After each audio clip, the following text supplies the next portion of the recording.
kasalukuyan, siya'y papurihan, Diyos ng lahat o papuri.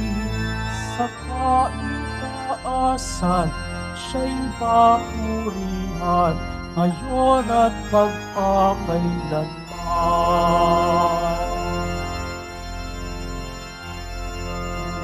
Awit ang daigdigan, lahat ng naroon.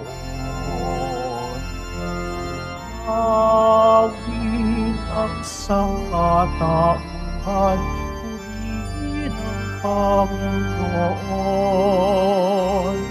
Papuri sa kaitaasan, siya'y papurihan, Diyos ng lahat o papuri. Sa kaitaasan, siya'y papurihan, ngayon at magpakailanman.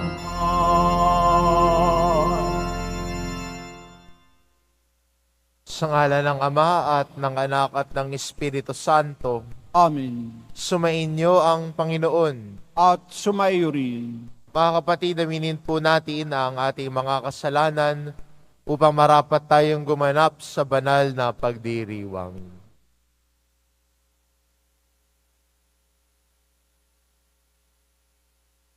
Inaamin ko Sa makapangyarihang Diyos at sa inyo mga kapatid, na luba akong nagkasala sa isip, sa salita, sa gawa, at sa aking pagkukulang. Kaya sinasamo ko sa mahal na Birheng Maria, sa lahat ng mga anghel at mga banal, at sa inyo mga kapatid, na ako'y panalangin sa Panginoong ating Diyos. kawaan tayo ng makapangyarihan Diyos, patawarin tayo sa ating mga kasalanan at patnubayan tayo sa buhay na walang hanggan. Amen. Panginoon, kaawaan mo kami. Panginoon, kaawaan mo kami. Kristo, kaawaan mo kami. Kristo, kaawaan mo kami. Panginoon, kaawaan mo kami. Panginoon, kaawaan mo kami. Manalangin tayo. Ama naming makapangyarihan, ibinigay sa iyong sambayanan si San Antonio bilang mahusay na tagapangaral at tagapanalangin para sa mga pangangailangan. Sa pagtulong niyang masundan namin ang ulirang pamumuhay, madama nawa namin ang iyong saklolo sa kagipitan sa pamamagitan ni Hesukristo kasama ng Espiritu Santo magpasawalang hanggan. Amen. Maupo po tayo. Pagbasa mula sa unang aklat ng mga hari. Noong mga araw na iyon, sinabi ni Elias kay Akab, "Lumakad ka na, maaari ka nang kumain at uminom. Naririnig ko na ang lagunos ng ulan." Samantalang si Akab ay kumakain at umiinom, umakyat si Elias sa taluktok ng Karmelo. Sumubsob sa lupa. Sinabi niya sa kanyang utusan, "Tumaas ka pa ng kaunti at tumanaw ka sa dagat." Umakyat nga ang utusan at tumanaw sa dagat. "Wala po akong makitang anuman," wika ng utusan. "Ulitin mong makapito," utos ni Elias. Sa ikapitong pagtanaw, napasigaw ang utusan, "May nakikita po akong gapalad na ulap na pumapailangang mula sa dagat." "Madali ka," sabi ni Elias. "Sabihin mo kay Akab na singkawan ang karwahe at lumusong kaagad. Baka siya'y hindi makaalis dahil sa ulan." Kapag dakay, nagdilim ang langit sa kapal ng ulap at biglang bumuhos ang malakas na ulan. sumakay si Akab sa karwahe at nagmamadaling nagtungo sa Israel. Kinasihan si Elias ng kapangyarihan ng Panginoon. Inililinis niya ang damit at tumakbo sa unahan ng karwahe ng hari hanggang sa pagpasok sa Israel. Ang salita ng Diyos. Salamat sa Diyos. O Diyos, dapat kang awitan, sa Siyon ay papurihan. O Diyos, dapat kang awitan, sa Siyon ay papurihan. Umuulan sa lupain, ganito mo kinakalinga. Umuunlad ang lupain, tumataba yaong lupa. Patuloy na umaagos ang bigay mong mga batis. Sa halamang nasa lupa ay ito ang dumidilig. Ganito ang ginawa mo na hindi mo ikinait. O Diyos, dapat kang awitan, sa Siyon ay papurihan. Sa binungkal na bukirin, ang ulan ay masagana. Ang bukirin ay matubig at palaging basang-basa. Sa banayad na pag-ulan ay lumambot yaong lupa. Kaya naman pati itanim ay malago at sariwa. O Diyos, dapat kang awitan, sa Siyon ay papurihan. Nag-aani ng marami sa tulong mong ginagawa. At saan man magpunta kay masaganang masagana. Ang pastulay punong-puno ng matabang mga kawan. Naghahari yaong galak sa lahat ng kaburulan. O Diyos, dapat kang awitan, sa Siyon ay papurihan. Tumayo po tayo.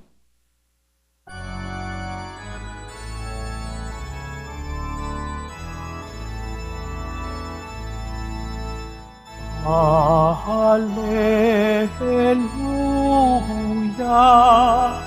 Hallelujah, Hallelujah, Hallelujah.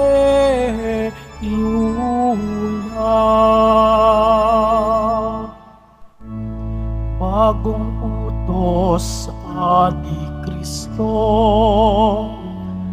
mag-ibigan sana kayo, katulad ng pag-ibig ko.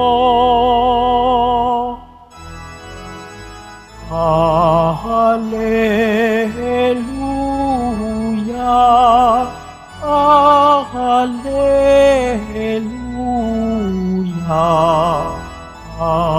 Hallelujah,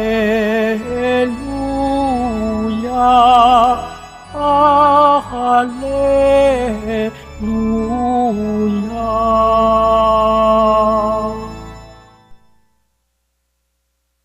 Sumainyo ang Panginoon.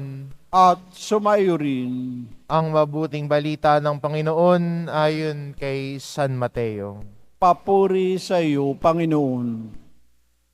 Nung panong iyon sinabi ni Jesus sa kanyang mga alagad, "Sinasabi ko sa inyo, kung ang pagsunod ninyo sa kalooban ng Diyos ay tulad lamang ng pagsunod ng mga iskriba at mga pariseyo, hindi kayo makapapasok sa kaharian ng Diyos. Narinig ninyo na noong unay iniutos sa mga tao, huwag kang papatay. Ang sinumang makamatay ay mananagot sa hukuman. Ngunit ngayon sinasabi ko sa inyo, ang mapuot sa kanyang kapatid ay mananagot sa hukuman. Ang humamak sa kanyang kapatid ay mananagot sa Sanhedrin. At sino mang magsabi sa kanyang kapatid, ulul ka, ay mapapasa apoy ng impyerno.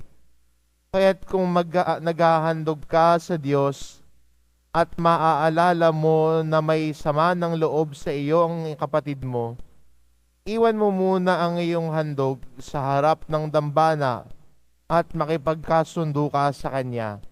Saka ka magbalik at maghandog sa Diyos. Kung may magsakdal laban sa iyo sa hukuman, makipag-ayos ka sa kanya habang may panahon, bago kanya iharap sa hukom. At kung hindi ibibigay kanya sa hukom, na magbibigay naman sa iyo sa tanod, at ikaw ay mabibilanggo. Sinasabi ko sa inyo, hindi ka makalalabas doon hanggat hindi mo nababayaran ang kahuli-hulihang kusing. Ang mabuting balita ng Panginoon. Pinupuri ka namin, Panginoong Heso Kristo. Maupo po tayo.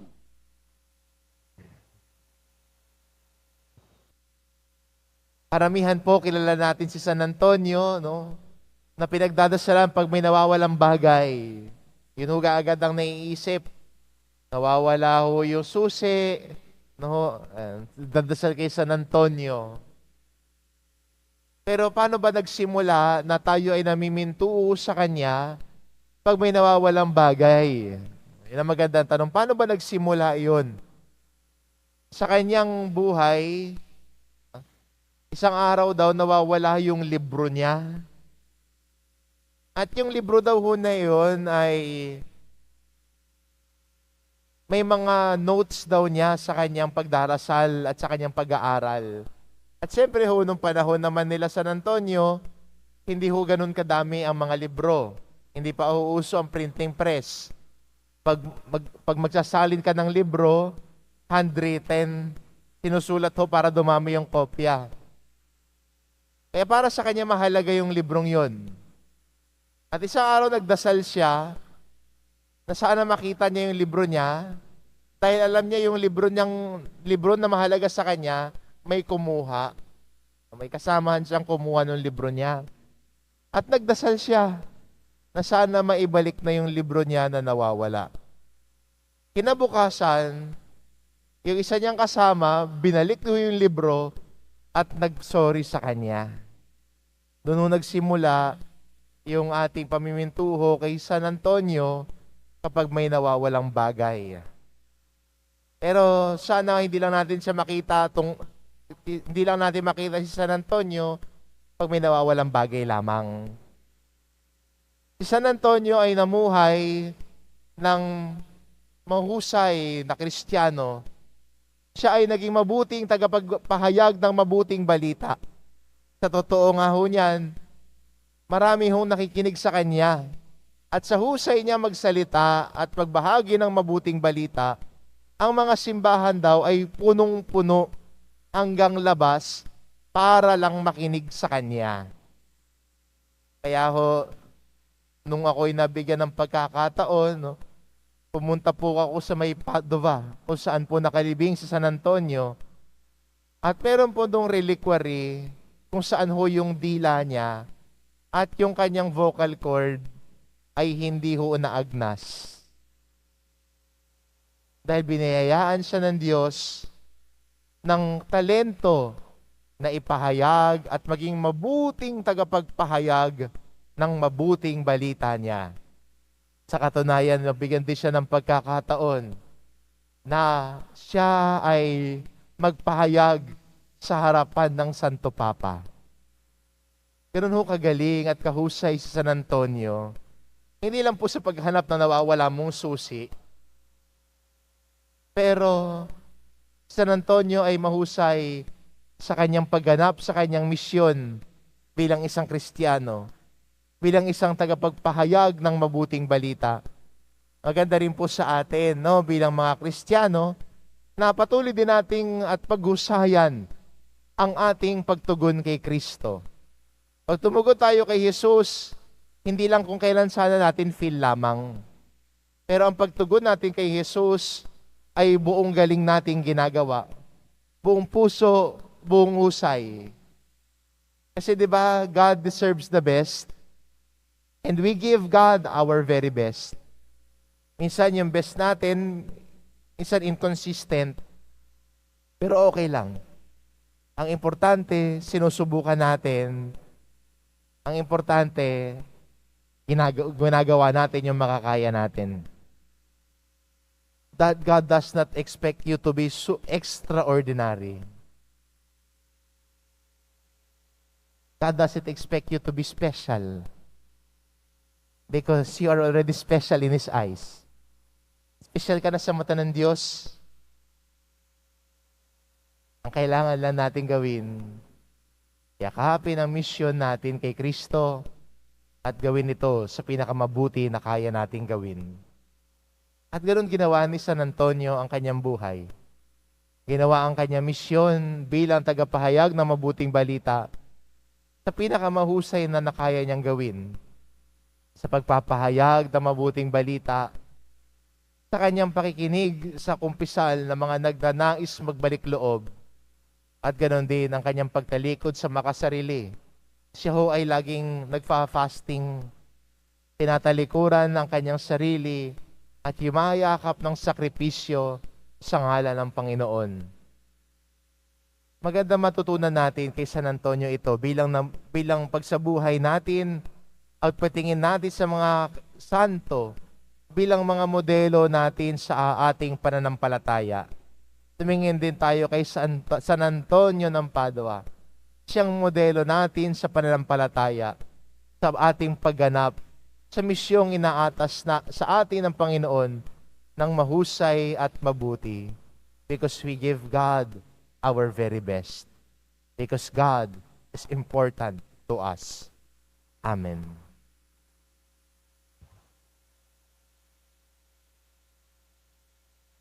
Tumayo po tayo.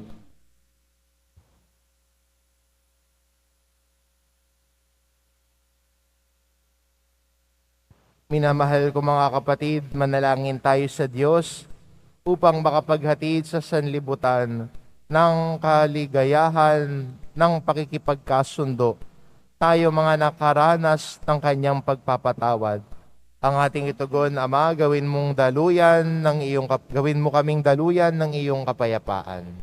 Ama, gawin mo kaming daluyan ng iyong kapayapaan. Ang simbahan naway maging tunay na sakramento sa sandaigdigan sa pamamagitan ng pakikipagkasundo. Manalangin tayo. Ama, gawin mo kaming daluyan ng iyong kapayapaan. Yaong mga taong sumumpang manungkulan para itaguyod ng matawid ang katarungan at kalayaang pantao, naway hindi magparatang at maghimagsik, at sa halip ay kilalanin at supilin ang kasalanan sa kanilang sariling mga puso. Manalangin tayo. Ama, gawin mo kaming daluyan ng iyong kapayapaan. Ang mga mag-asawa na nagkalayo o naging malayo ang kalooban sa isa't isa, naway matutong magpatawad, umunawa, at kalugdang muli ang isa't isa. Manalangin tayo. Ama, gawin mo kaming daluyan ng iyong kapayapaan. Tayo naway hilumin sa ating pagmamataas at maging mapagkumbaba na tanggapin ang ating pagkukulang at pagkakamali para mamuhay tayo ng mapayapa na kapiling ang ating kapwa. Manalangin tayo. Ama, gawin mo kaming daluyan ng iyong kapayapaan. Ang mga pumanaw, naway mabuhay sa walang hanggang kapayapaan. Manalangin tayo. Ama, gawin mo kaming daluyan ng iyong kapayapaan. Ama naming nasa langit, ilayo mo kami sa katigasan ng puso at ipaubaya mo na lagi kaming maging handang lumapit sa pakikipagkasundo at hilumi ng anumang uri ng pagkakahiwa-hiwalay. Hinihiling namin ito sa pamamagitan ni Kristong aming Panginoon. Amen. Maupo po tayo.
Manalangin kayo mga kapatid upang ang paghahain natin ay kalugdan ng Diyos amang makapangyarihan. Tanggapin nawa ng Panginoon itong paghahain sa iyong mga kamay, sa kapurihan niya at karangalan, sa ating kapakinabangan at sa buong sambayanan niyang banal.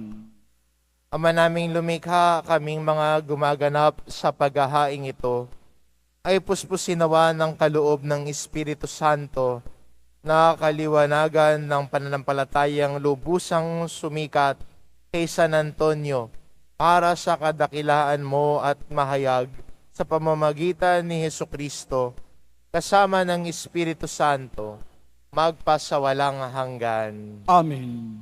Sumainyo ang Panginoon. At sumaiyo rin, Itaas sa Diyos ang inyong puso at diwa. itinaas na namin sa Panginoon. Pasalamatan natin ang Panginoong ating Diyos. Marapat na siya ay pasalamatan.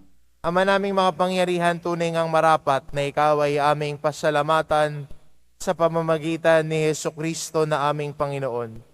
Ngayong si San Antonio ay pinararangalan sa pamumuhay niyang totoong uliran at pagiging maaasahan sa panunungkulan. Kaya't si Hesukristo na maaasahan sa katapatan ay inihayag sa pangangasiwa sa sambayanan. Ang malasakit na mga ulirang tagapangasiwa noon ay nagpapatuloy magpahanggang ngayon sa mga panalangin kanilang iniuukol. Kaisa ng sambayanan mong dito'y nagtitipon. Kaya kaisa ng mga anghel na nagsisiawit ng papuri sa iyo, nang walang humpay sa kalangitan, kami nagbubunyi sa iyong kadakilaan. Santo, Santo, Santo, Panginoong Diyos ng mga hukbo, napupuno ang langit at lupa ng kadakilaan mo, o sana sa kaitaasan. Pinagpalang na paririto sa ngalan ng Panginoon, o sana sa kaitaasan. Lumuhod po tayo. Ama naming banal, ikaw ang bukal ng tanang kabanalan. Kaya't sa pamamagitan ng iyong Espiritu, gawin mong banalang kaloob na ito upang para sa amin maging katawan at dugo ng aming Panginoong Hesukristo. Bago niya pinagtiisang kusang loob na maging handog, hinawakan niya ang tinapay, pinasalamatan kanya. Hinagati-hati niya iyon, iniabot sa kanyang mga alagad at sinabi, "Tanggapin ninyong lahat ito at kanin. Ito ang aking katawan na ihahandog para sa inyo."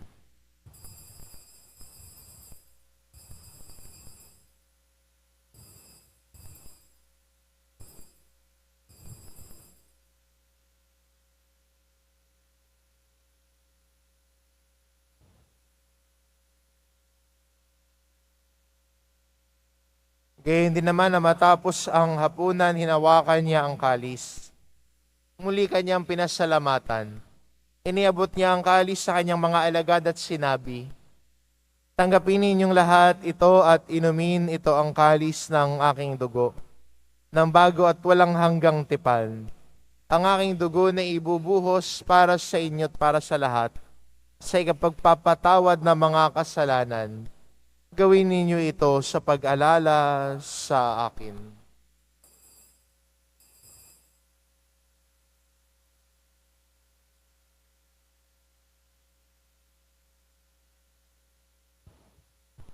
Tumayo po tayo.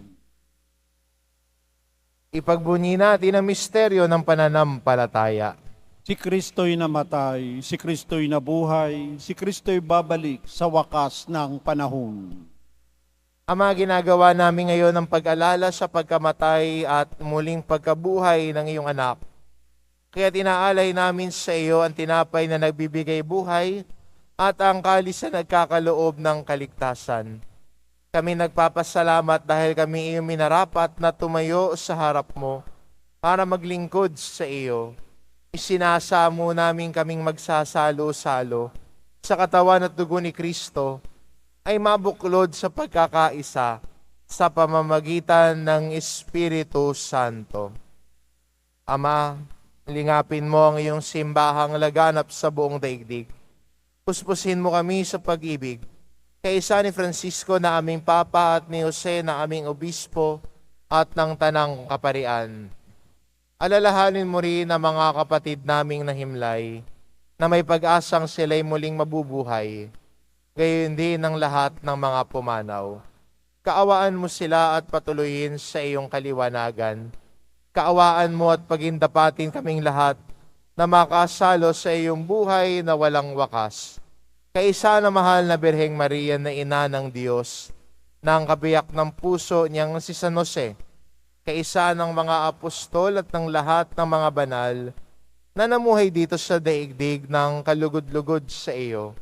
Maipagdiwang nawa namin ang pagpupuri sa ikararangal mo sa pamamagitan ng iyong anak na aming Panginoong Hesu Kristo.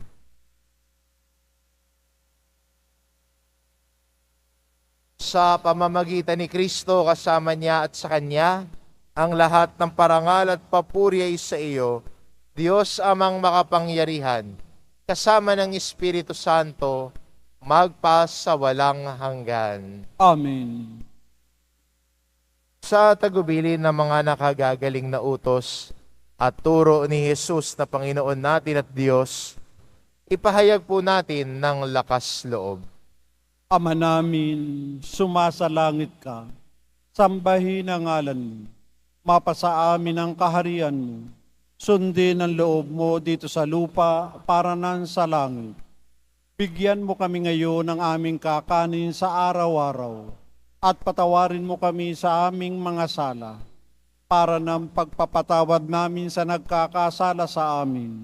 At huwag mo kaming ipahintulot sa tukso, at iadya mo kami sa lahat ng masama. Hinihiling namin kami adya sa lahat ng masama, pagkalooban ng kapayapaan araw-araw iligtas sa kasalanan, at ilayo sa lahat ng kapahamakan. Samantalang aming pinananabikan ang dakilang araw ng pagpapahayag ng tagapagligtas naming si Yesu Kristo. Sapagkat iyo ang kaharian, at ang kapangyarihan, at ang kapurihan, magpakailanman. Amen. Panginoong Kristo, sinabi mo sa iyong mga apostol, kapayapaan ang iniiwan ko sa inyo, ang aking kapayapaan ang ibinibigay ko sa inyo. Tunghayan mo ang aming pananampalataya at huwag ang aming pagkakasala. Pagkalooban mo kami ng kapayapaan at pagkakaisa ayon sa iyong kalooban, kasama ng Espiritu Santo magpa sa walang hanggan. Amen. Ang kapayapaan ng Panginoon ay laging sumainyo. At sumaiyo rin. Magbigayan kayo ng kapayapaan sa isa't isa.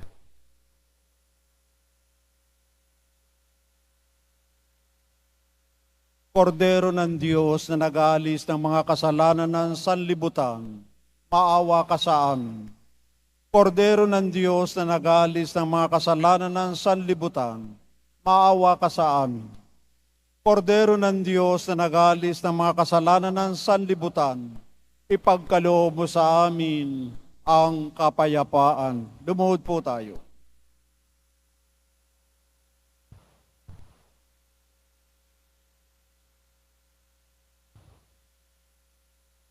Ito ang kordero ng Diyos, ito nag-aalis ng kasalanan ng sanlibutan. Mapalad ang mga inaanyayahan sa kanyang piging. Panginoon, hindi ako karapat-dapat na magpatuloy sa iyo, ngunit sa isang salita mo lamang ay gagaling na ako.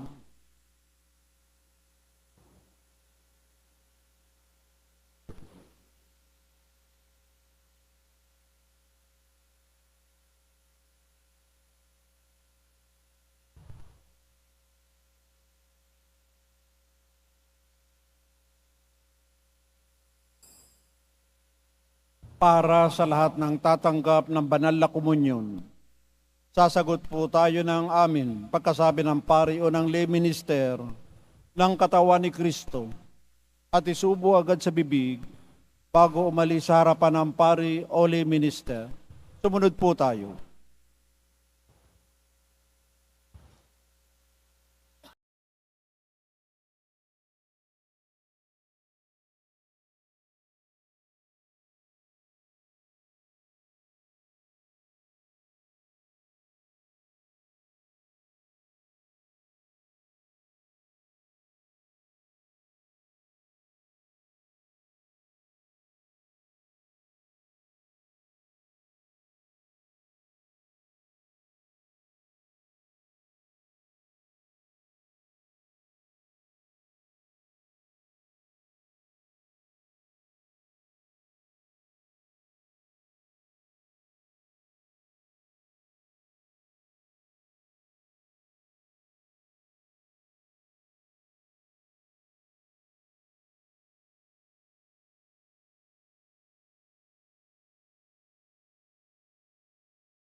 Tumayo po tayo.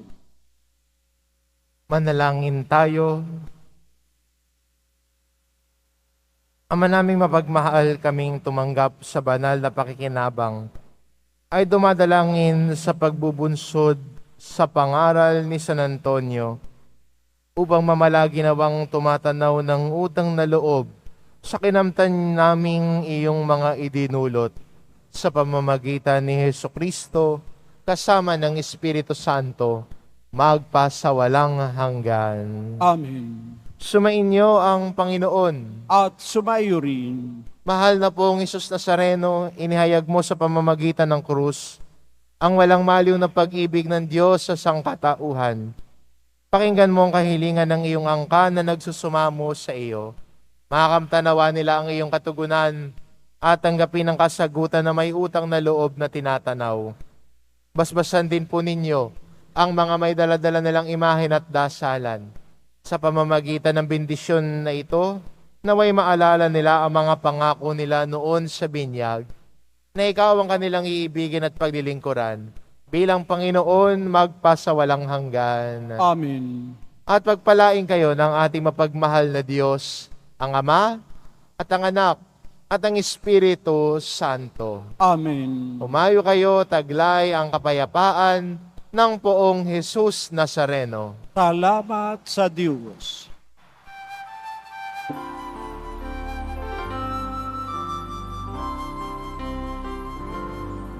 Nuestro Padre Jesus Nazareno, sinasamba ka namin.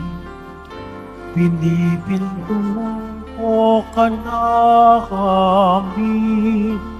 Aral mo ang aming buhay at kaligtasan. Nuestro Padre Jesus Nazareno, iligtas mo kami sa kasalanan. Ang krus mong pinamatayan ay sagisag ng aming kaligtasan. Nuestro Padre Jesus Nazareno, dinarangal ka namin. Nuestro Padre Jesus Nazareno, niluluwalhati ka namin. Nuestro Padre Jesus Nazareno, dinarangal ka namin.